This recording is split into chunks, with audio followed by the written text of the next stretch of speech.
ವಿಚಾರದ ಹೋರಾಟಕ್ಕೆ ಸಂಬಂಧಪಟ್ಟಂತೆ ಇವತ್ತು ಕೂಡ ಸುಗಮ ಕಲಾಪ ನಡೆಯುವಂತಹ ಯಾವುದೇ ಲಕ್ಷಣ ಕಾಣಿಸ್ತಾ ಇಲ್ಲ. ವಿಜೇಂದ್ರ ಹಾಗೂ ಸರ್ಕಾರ ಈ ನಡುವೆ ಗಲಾಟೆ ಆಗ್ತಾ ಇದೆ. ಮಾಣಿಪಾಡಿ ಅವರ 150 ಕೋಟಿ ಆಫರ್ ವಿಚಾರ ಗಲಾಟೆಗೆ ಕಾರಣ ಆಗ್ತಾ ಇದೆ. ಸಿದ್ದರಾಮಯ್ಯ ಆರೋಪಕ್ಕೆ ವಿಜೇಂದ್ರ ತೀವ್ರ ಆಕ್ರೋಶವನ್ನ ವ್ಯಕ್ತಪಡಿಸ್ತಾ ಇದ್ದಾರೆ. ಪ್ರಕರಣವನ್ನ ಸಿಬಿಐಗೆ ಕೊಡೋ ಬಗ್ಗೆ ಚರ್ಚಿಸ್ತೀವಿ ಅಂತ ಸಿಎಂ ಹೇಳಿದ್ದಾರೆ. ಸಿಎಂಗೆ ಸಿಬಿಐ ಮೇಲೆ ವಿಶ್ವಾಸ ಬಂದಿರೋದು ಬಹಳ ಸಂತೋಷ ಅಂತ ವ್ಯಂಗ್ಯವಾಡಿದ್ದಾರೆ. ಮೋಡಾ ಪ್ರಕರಣವನ್ನ ಸಿಬಿಐಗೆ ಕೊಡಲಿ ಅಂತ ವಿಜೇಂದ್ರ ಇದೇ ವೇಳೆ ಸವಾಲ್ ಕೂಡ ಹಾಕಿದ್ರು. ವಿಜೇಂದ್ರ ಸವಾಲ್ಗೆ ಸಚಿವ ಕೃಷ್ಣ ಬೈರೇಗೌಡ ಹಾಗೂ ಪ್ರಿಯಾಂಕ್ ಖರ್ಗೆ ಆಕ್ಷೇಪವನ್ನು ವ್ಯಕ್ತಪಡಿಸಿದ್ರು. ಸಚಿವರ ವಿರುದ್ಧ ಆರ್ ಅಶೋಕ್ ಸೇರಿ ಬಿಜೆಪಿ ಶಾಸಕರು ವಾಗ್ದಾಳಿಯನ್ನ ನಡೆಸ್ತಾ ಇದ್ದಾರೆ. ಸದನದಲ್ಲಿ ಕೋಲಾಹಲಕ್ಕೆ ಕಾರಣ ಆಗ್ತಾ ವರದಿ ವಿಚಾರ.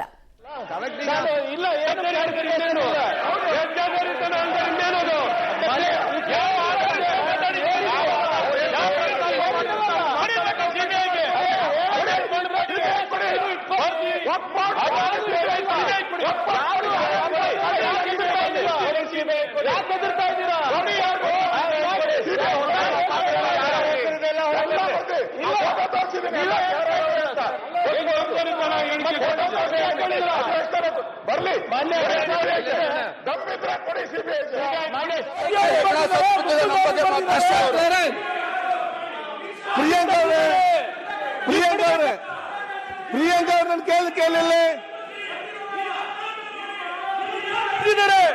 ನೀವು ಇಲ್ಲಿ ಹೇಳಿಕೆ ಕೊಡೋದಲ್ಲ, ಹಸ್ತಾಂತರ ಮಾಡಿ. ನೀವು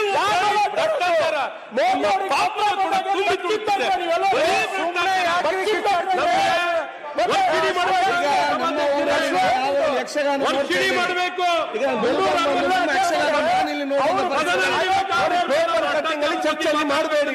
ನಿಮ್ಗೆಲ್ಲ ಗೊತ್ತಿದೆ, ತಿಳುವಳಿಕೆ ಇದ್ದವ್ರು ಪೇಪರ್ ಮಾಡಲಿಕ್ಕೆ ಸಾಧ್ಯ.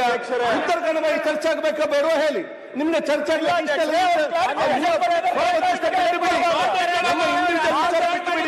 ಉತ್ತರ ಕನ್ನಡ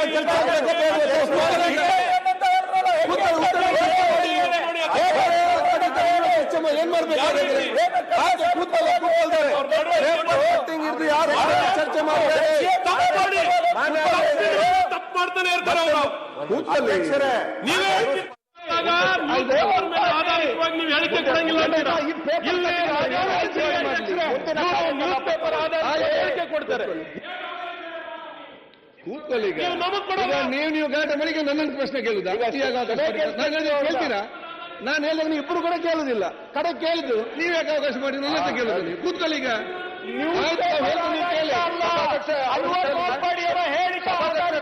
ಕೇಳ್ಬಿಟ್ಟು ಉತ್ತರ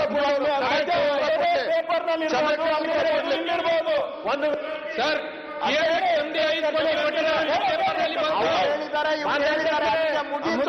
ಮುಂದಕ್ಕೆ ಹೋಗೋಣ. ಅಧ್ಯಕ್ಷರ ಒಂದು ವಿನಂತಿ, ಉತ್ತರ ಕರ್ನಾಟಕದ ಚರ್ಚೆ ನಂತರ ಮುಂದುವರಿಸಿ.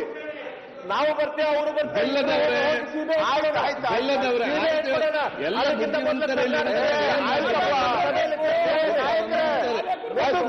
ಮುಂದಕ್ಕೆ ಹೋಗೋಣ. ಎಲ್ಲ ಬುದ್ಧಿವಂತರಿಗೆ ಹೇಳಿದ್ರು ನಾನು ಇಷ್ಟೇ, ಸ್ವಲ್ಪ ಬಿಟ್ಟುಕೊಂಡು ಸ್ವಲ್ಪ ನಾವು ಮುಂದೆ ಹೋಗುವ, ಉತ್ತರ ಕರ್ನಾಟಕ ಚರ್ಚೆ ಬಗ್ಗೆ ಪ್ರಾರಂಭ ಮಾಡಿಸುವ. ಪ್ರಥಮವಾಗಿ ಬಹಳ ಆಸಕ್ತಿ ಸದಸ್ಯರು ಬಂದ ಅವರ ಮಾತುಗಳನ್ನು ಕೇಳುವ. ಶೈಲೇಂದರ್ ಬೀದರ್ ಫಸ್ಟ್ ಮಾತಾಡೋ. ನೆಕ್ಸ್ಟ್ ನಮ್ಮ ಚನ್ನವೀರ್ ಪಾಟೀಲ್ ಮಾನ್ಯ ಅಧ್ಯಕ್ಷರೇ ಕೊಡ್ತೇನೆ. ನಾನು ಎಲ್ಲರಿಗೂ ಅವಕಾಶ ಕೊಡ್ತೇನೆ. ಕರ್ನಾಟಕದ ತುರ್ತು ತುದಿ ಬೀದರ್ ಜಿಲ್ಲೆಯಿಂದ ಉತ್ತರ ಕರ್ನಾಟಕ ಸಮಸ್ಯೆ ಬಗ್ಗೆ ಮಾತಾಡಲಿಕ್ಕೆ ತಾವು ಅನುವು ಕೊಟ್ಟಿದ್ದಕ್ಕೆ ನೆಕ್ಸ್ಟ್ ನಮಗೆ ಅನ್ನುವಾಗ ನಮ್ಮ ಪಕ್ಷದ ಎಲ್ಲ ಮುಖಂಡರಿಗೆ ಶೈಲೇಂದ್ರ ಆಯ್ತು. ಈಗ ಸ್ಟಾರ್ಟ್ ಮಾಡ್ತೀರಿ ನೀವು ಅಗತ್ಯದ ವಿಚಾರವನ್ನು ಬಹಳ ಸ್ಪಷ್ಟತೆಯಿಂದ. ಈಗಾಗಲೇ ಗಮನಿಸ್ತಾ ಇದ್ರಿ 150 ಕೋಟಿ ಆಫರ್ ಗಲಾಟೆ ಯಾವ ಮಟ್ಟಿಗೆ ಏರಿಕೆ ಆಗಿತ್ತು ಅಂತ. ಸ್ಪೀಕರ್ ಅಲ್ಲಿ ಮಧ್ಯಪ್ರವೇಶ ಮಾಡಬೇಕಾಯ್ತು ಹಾಗೂ ಬಿಜೆಪಿ ಶಾಸಕರನ್ನ ಸುಮ್ಮನಾಗಿರಿಸಬೇಕಾಯ್ತು. ಅದಕ್ಕೂ ಮುಂಚೆ ವಿಜೇಂದ್ರ ಅವರು ತಮ್ಮ ಮೇಲಿನ ಆರೋಪಕ್ಕೆ ಸ್ಪಷ್ಟನೆ ಕೊಡ್ತಾ ಇದ್ರು.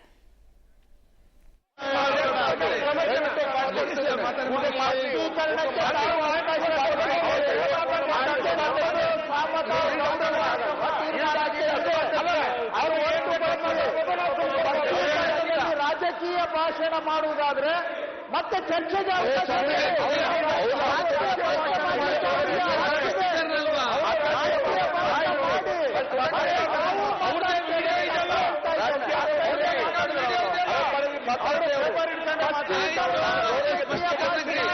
ಸುಗಮ ಕಲಾಪದ ನಿರೀಕ್ಷೆ ಇತ್ತು. ಬಟ್ ಆರಂಭಿಕ ಹಂತದಲ್ಲೇ ವಕ್ಫ್ ವಿಚಾರದಲ್ಲಿ ಯಾರ ಮೇಲೆ ಆರೋಪ ಬಂದಿದೆ ಅನ್ನೋದಕ್ಕೆ ಬಿಜೆಪಿ ತಿರುಗೇಟನ್ನು ಕೊಡ್ತಾ ಇದ್ರು. ಆ ಮೂಲಕ ಹಿಪೋಕ್ರೆಸಿ ನಿಮ್ದು ಅಂತ ಹೇಳ್ದಂಗೆ ಕಾಣಿಸ್ತಾ ಇತ್ತು.